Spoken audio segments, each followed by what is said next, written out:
Often, since I've lived in this town, I've had very affecting views of my own sinfulness and vileness, very frequently to such a degree as to hold me in a kind of loud weeping, sometimes for a considerable time together, so that I have often been forced to shut myself up.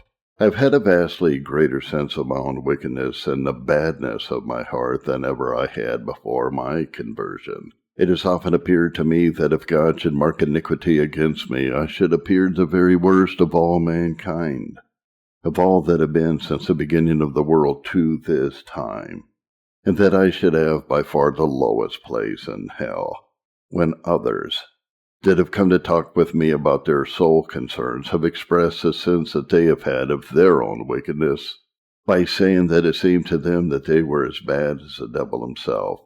I thought their expression seemed exceeding faint and feeble to represent my wickedness. My wickedness, as I am in myself, has long appeared to me perfectly ineffable, and swallowing up all thought and imagination like an infinite deluge or mountains over my head.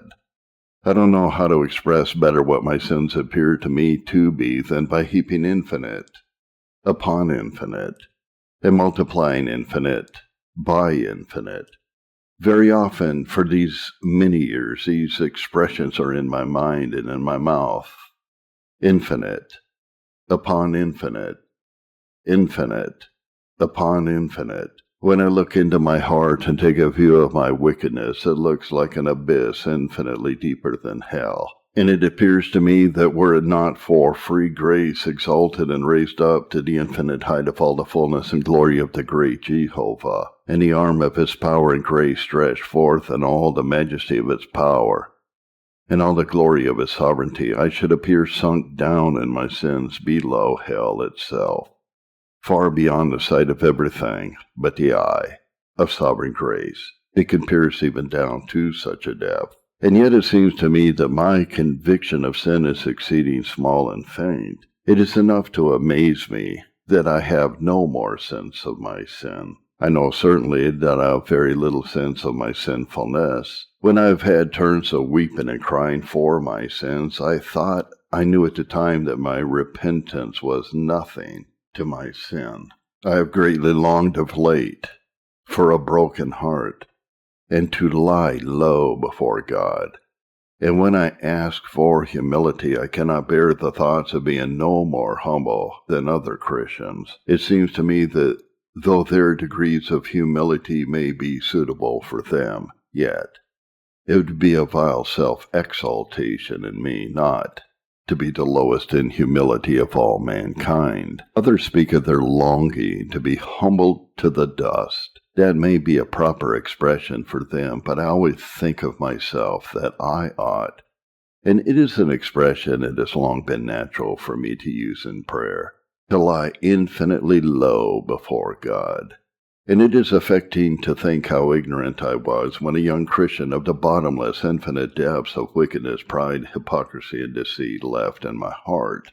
I have a much greater sense of my universal, exceeding dependence on God's grace and strength and mere good pleasure of late than I used formerly to have, and have experienced more of an abhorrence of my own righteousness. The very thought of any joy arising in me on any consideration of my own amiableness, performances, or experiences, or any goodness of heart or life is nauseous and detestable to me, and yet I am greatly afflicted with a proud and self-righteous spirit, much more sensibly than I used to be formerly. I see that serpent rising and putting forth its head continually everywhere, all around me, though it seems to me that in some respects I was a far better Christian for 2 or 3 years after my first conversion than I am now, and lived in a more constant delight and pleasure. Yet of late years I have had a more full and constant sense of the absolute sovereignty of God and a delight in that sovereignty, and have had more of a sense of the glory of Christ as a mediator, revealed in the gospel. On one Saturday night, in particular, I had such a discovery of the excellency of the gospel above all other doctrines, that I could not but say to myself, "This is my chosen light, my chosen doctrine, and of Christ. This is my chosen prophet. It appears sweet beyond all expression to follow Christ, and to be taught and enlightened and instructed by him, to learn of him, and live to him. Another Saturday night, in January of 1739, I had such a sense how sweet and blessed a thing it was to walk in the way of duty, to do that which is right and fit to be done, and agreeable to the holy mind of God, that it caused me to break forth into a kind of loud weeping, which held me some time, so that I was forced to shut myself up and fasten the doors. I could not but, as it were, cry out, "How happy are they who do that which is right in the sight of God. They are blessed indeed. They are the happy ones." I had at the same time a very affecting sense how fit and suitable it was that God should govern the world and order all things according to his own pleasure. And I rejoiced in it, that God reigned, and that his will was done.